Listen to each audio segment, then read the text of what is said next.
I love the way I grow my tomatoes. I got 2 tomato plants in there producing, no joke, hundreds and hundreds of tomatoes, and it's pretty much on the free. The soil would have costed me a fortune to buy, but since it was collected from all over the garden, it cost me nothing. The tomatoes are grown in an unconventional way that nobody understands, but it works for me in a simple flower pot. 2 tomato plants, a sun gold and a cherry tomato, an extra pot in the center just for watering, and then the irrigation tubing that is incredibly cheap that have saved so many of my plants, as well as some tomato stakes, but you could use any stick you want. That's pretty much it. A simple rope from Dollar Tree because I could not attach the tool to the metal that easily, and a cheap rope wrapped around made it so easy for me to attach the tool that costs less than $10, 40 yards, 54 inches wide. You can't get it any cheaper than that.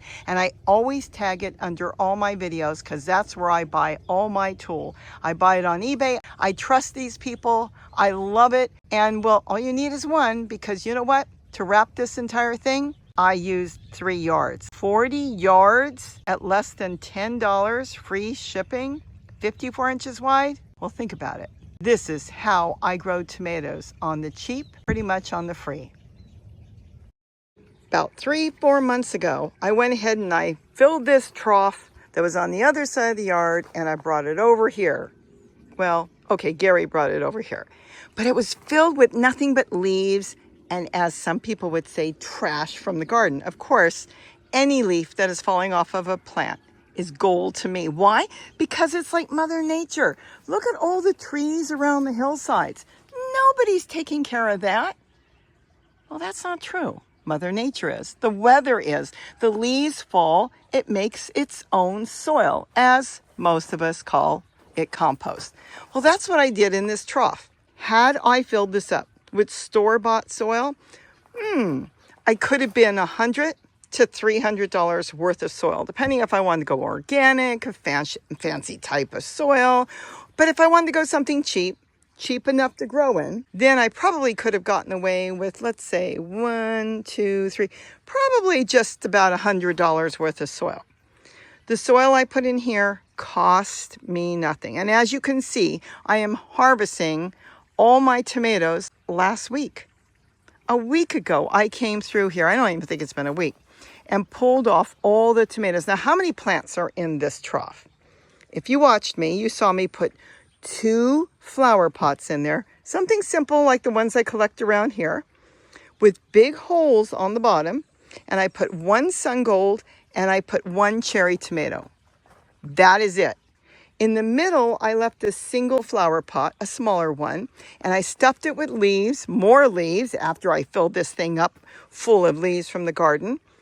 And I went ahead and used that as my watering vessel. This way, when I was watering the inside of the trough, I was also watering the pot that had really nothing in it, though later on it turned out to have a flower in it. So I did have some Chinese forget-me-nots, and I also planted in there some pot marigolds. So I had a few flowers growing in there, not for any particular reason. You saw me wrap this thing in tulle, but first I put the rope around the bottom. You'd have to go watch the video because the rope holds the tulle there for me. Because how else was I going to attach it to a metal trough? Then I put the tomato stakes in there and irrigation tubing just kind of wrapped around to hold the plant up. And as the plant grew, it grew through all the irrigation tubing, supporting it to me quite well to grow hundreds of tomatoes. We're not done. We're still in the end of July, going into August, and if all goes well, this plant will continue to grow until winter, until we get really cold. Now, like I said, about a week ago, I harvested close to 100 tomatoes, if not more, and now they're in the freezer. I didn't want to eat them. I want to have them for the winter. So when I can, need a tomato, whether it's for a salad, whether it's for stews or soup or stir fry or whatever I'm going to make, I can just grab them out of the freezer as needed because I freeze them solid like little marbles, and then I can just pull them out. But in the meantime, I'm ready to do another harvest. As you can see, there are tomatoes everywhere. Yeah, a little purslane snuck in there, but look at all the tomatoes. That's why they're orange, beautiful golden and red. because the two of them have intertwined. Is this not gorgeous? Now, a few of you came in and said, she's crazy. Why is she taking a raised bed, which this is, and putting pots in there? Because I know it works for me. Yes, I do it a lot.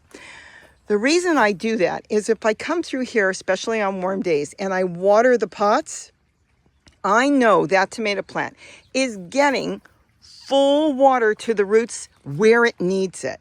Not just watering the whole bottom and hoping for the best that the roots are going to get it, but I know exactly where the water's going. The extra one in the middle was just to add extra water, so if the roots, of course, moved over, and they did, they would go under that pot, be able to get water, even on the hottest day, where everything seems to be dried out. It wasn't dried out. They always had water. So it's mainly for giving the plant an individual home. It sounds crazy, but it works. And an individual place to gather water and store water. This is metal, just as my plastic containers I grow in or my totes around here. It only can evaporate from the top. And I'm in an area in Southern California where evaporation is a big thing. And there was no water, I would lose my plant. It would stress out and die. And the evaporation, if it was a grow bag, would dry up all the way around. Now, I know a lot of you love your grow bags, and that's perfectly fine, but the problem is they dry out here, big time. And don't tell me, some of you have come back saying, well, I don't want to grow in a plastic tote. I'm going to grow in a grow bag. News for you, the grow bag is plastic. It's a type of nylon. Go do the research, because if it was anything else, it would fall apart. So plastic is not an issue to me. When it comes to the metal trough, this is what they use for cattle. This thing is just solid as a rock. It's a little harder for me to maintain when it comes to emptying it if I want to, but I can just reach down, dig it out like I did last time, and have all that gold in there.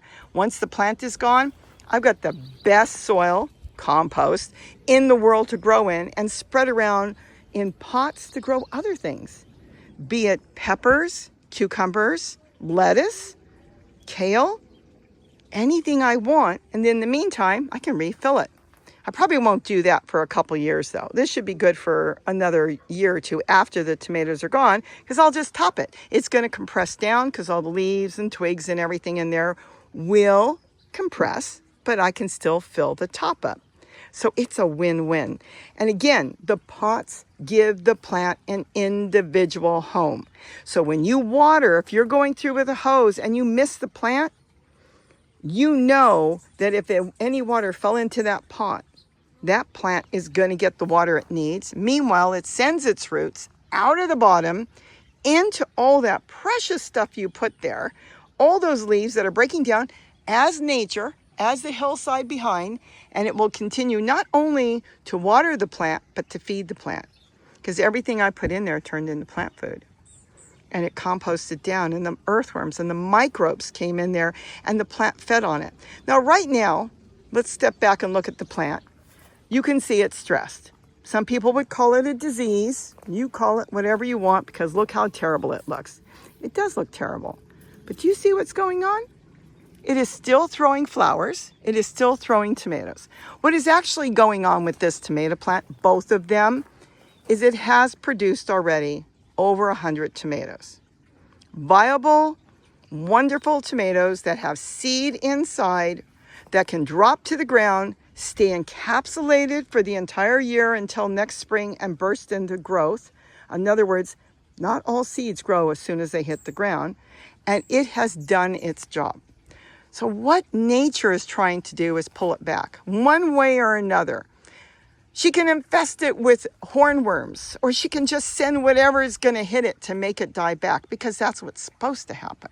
It's supposed to go back to the earth, compost, just like all the leaves and the stuff I put in there, and become soil again, compost. But I can keep this thing alive for longer. All I have to do is the worst of the leaves, trim them off. Don't trim off too many, because it's still using the leaves to feed all my tomatoes that are on here. And just, that's it. Take care of it. I can make a little compost tea like I do out of different types of brassicas around here, or any leaves I want to use. I can continue to feed it. And then, like I said, In the winter, when we hit about 40 degrees, usually most, but not all, my tomato plants fizzle out, go back to the earth, and they just sit there. But I never have no tomatoes, because if I don't do anything with this trough, come spring, I am going to have thousands of tomato plants coming from the bottom. And you know what? A lot of times, those are the best tomatoes you would grow. Why? They were born and raised here. They love the climate. They love the soil. They know it. And this is what they want to do. The best of the best a lot of times comes up from the bottom. Occasionally, you may end up with a beautiful tomato plant with very few tomatoes. That's why a lot of you go buy the commercial ones, as I did here. But sometimes you end up with more. So it's a lot of times really worth it to grab those volunteers, because I'm going to say 90% of the time they turn out to be wonderful. And a lot of times, I will tell you on the volunteers, you won't end up with this problem. Because it's so used to everything here, you may still end up with a beautiful green plant for the longest time. So I wanted to share this with you because I am going to get ready today or tomorrow to pick more tomatoes, wash them, and freeze them, because I've got tomato plants everywhere growing. And I want to have abundance of tomatoes all winter long to make whatever I want, even sauce. So I hope I'm giving you information. Remember, everything I do is my way. Unconventional, completely wrong if you go to the gardeners that have learned and gone to college and was told how to grow. But you know what? It works for me. Thank goodness I live in a free world that I can grow any way I want, and nobody is policing me and telling me how to grow my plants in the garden. With that, have a wonderful day. Tell me, what do you think of your tomatoes? Are you happy with them? Do you think this is a good idea, or have you tried it? Boy, I'd love to hear that, because you know I've been doing this for years. And don't forget to eat what you grow. Bye-bye. Oh, do I have a lot of work picking these tomatoes? Actually, I don't. I just reach down or unclip the bottom, get underneath there, pick all the ones on the bottom, and then just clip it back. It's really easy. All right,